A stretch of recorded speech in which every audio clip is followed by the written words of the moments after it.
नमस्कार सर्वांना नमस्कार. नमस्कार. आज आपण भारतीय जैन संघटनेच्या या विद्यादानाच्या अतिशय मोठ्या ऐतिहासिक अशा प्रांगणामध्ये जमलेलो आहोत. महाराष्ट्र शासनाच्या शालेय शिक्षण व क्रीडा विभाग आणि शांतीलाल मुथा फाउंडेशन यांच्या संयुक्त प्रयत्नातून मूल्यवर्धन हा मागील 15 ते 20 वर्षांपेक्षा जास्त काळापासून आपल्या सगळ्यांच्या मार्गदर्शनातून जाऊन फुलातून निघालेला आणि अतिशय नव्या अतिशय प्रभावी अशा स्वरूपामध्ये मूल्यवर्धनाचं हे तिसरं पर्व परत एकदा महाराष्ट्रातील शालेय शिक्षणामध्ये सुरू होत आहे. या कार्यक्रमाच्या राज्यस्तरीय प्रशिक्षणाच्या या 4थ्या प्रशिक्षण सत्रामध्ये आपल्या सगळ्यांचं स्वागत करतानाही मला खूप आनंद होतोय. आज या कार्यक्रमात उपस्थित शांतीलाल मुथा फाउंडेशनचे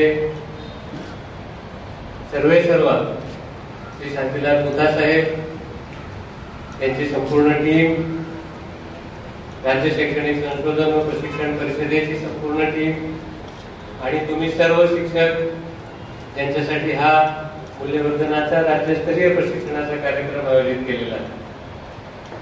आपल्या संस्कृतीमध्ये शिक्षकांचं महत्व अनन्यसाधारण आहे.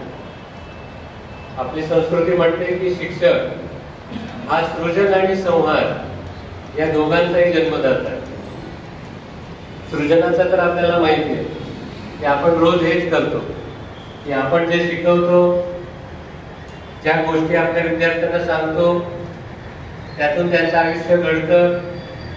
त्यांना जी कौशल्य आपण शिकवतो त्या कौशल्याच्या आधारे ते त्यांचं पुढचं जीवन जगतात, चरितार्थ चालवतात.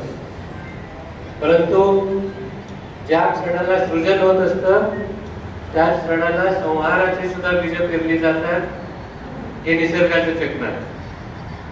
जातस्येहि ध्रुवो मृत्युः असं संस्कृत मध्ये एक वाक्य आहे. ज्याचा जन्म झालेला आहे त्याचा मृत्यू निश्चित आहे. आणि त्यामुळे आपण आपल्या विद्यार्थ्यांना संस्कार देत असताना, त्यांना योग्य ती कौशल्य शिकवत असताना या शरीररूपी हार्डवेअर मध्ये व्हायरस नसलेलं सॉफ्टवेअर कसं द्यायचं याची सुद्धा कौशल्य आपल्या सगळ्यांना आत्मसात करणं आवश्यक आहे. आपण सर्वजण जाणीवपूर्वक हाच प्रयत्न करत असतो की आपल्या विद्यार्थ्यांपर्यंत सर्वोत्कृष्ट ज्ञान पोहोचावं, सर्वोत्कृष्ट कौशल्य पोहोचावे, सर्वोत्कृष्ट मानवी मूल्य पोहोचावे. परंतु हे होत असताना नकळतपणे काही गोष्टी अशा होऊन जातात याची आपल्यालाही कल्पना नसते. परंतु विद्यार्थी त्यांच्या चाणाक्ष पद्धतीने, त्यांच्या उपजत कौशल्याने अशी बरीच मूल्ये आपल्यातून हिरत असतात. मग ती आपल्या वागणुकीतून असतील, आपल्या आचरणातून असतील, आपण उच्चारलेल्या प्रत्येक शब्दातून असतील. ही सर्व गोष्टींची काळजी एक शिक्षक म्हणून आपण सर्वांनी घेणं अतिशय आवश्यक आहे. एपीजे अब्दुल कलाम यांनी शिक्षकांविषयी असं म्हणलेलं आहे की a teacher radiates knowledge and पुढचं वाक्य सगळ्यात महत्वाचं, a teacher radiates knowledge and radiates purity of life. शिक्षकाचं स्वतःचं आचरण हे त्याच्या विद्यार्थ्यांना दिलेली सर्वात मोठी शिकवण असते. शिक्षक जसे वागतात, जसे बोलतात, जशी उत्तरं देतात, या सर्वातूनच विद्यार्थी जास्त शिकत असतो. ज्ञान आज ना उद्या त्याला मिळवायचंच आणि तो मिळवेल.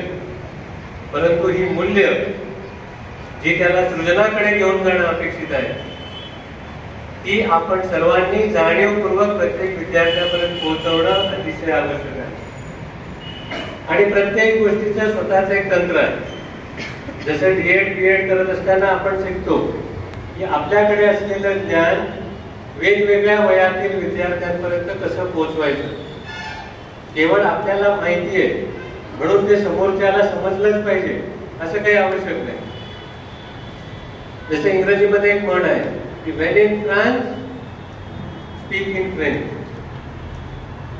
समोरच्याला जसं समजतंय या पद्धतीने बोलणं हे संवादाचं सगळ्यात मोठं साधन. मी बोललेलं त्याला समजत नाही हा माझा प्रश्न, माझ्यातली कमतरता की मला त्याला काहीतरी सांगायचंय पण त्याला ते समजत नाही, तिला ते समजत नाही. तर हा प्रश्न त्यांचा नाही, हा प्रश्न जो संवाद करताय त्याचा, की मला अशा पद्धतीने बोललं पाहिजे, मला अशा पद्धतीने समोरच्या विद्यार्थ्याला समजून सांगितलं पाहिजे जे त्याच्या पद्धतीने त्याला समजेल असं. आणि प्रत्येक विद्यार्थ्याला त्याच पद्धतीने समजून सांगितलं तर ते समजेल असंही काही आवश्यक नाही. ज्या पद्धतीने गणित, मराठी, इंग्रजी, विज्ञान आपण शिकवतो त्याच पद्धती मूल्य शिक्षणाला पण वापरता येतील का? उत्तर कधी हो आहे, कधी नाही. पण हो का आहे? कारण वैज्ञानिक दृष्टी तर असली पाहिजे, सांगोपांग विचार केलेला असला पाहिजे. ज्या पद्धतीने मी वैज्ञानिक पद्धतीने सारासार विचार करून विद्यार्थ्याच्या अंतर्मनाला, त्याच्या चाणक्य बुद्धीला, त्याच्या जिज्ञासू वृत्तीला चेतवून एखादी गोष्ट त्याच्यापर्यंत पोहोचवण्याचा प्रयत्न करतो, त्याच प्रश्न कुतूहलाच्या पद्धतीने, मानसिकतेने मूल्य शिक्षण सुद्धा त्याच्यापर्यंत पोहोचणं आवश्यक आहे.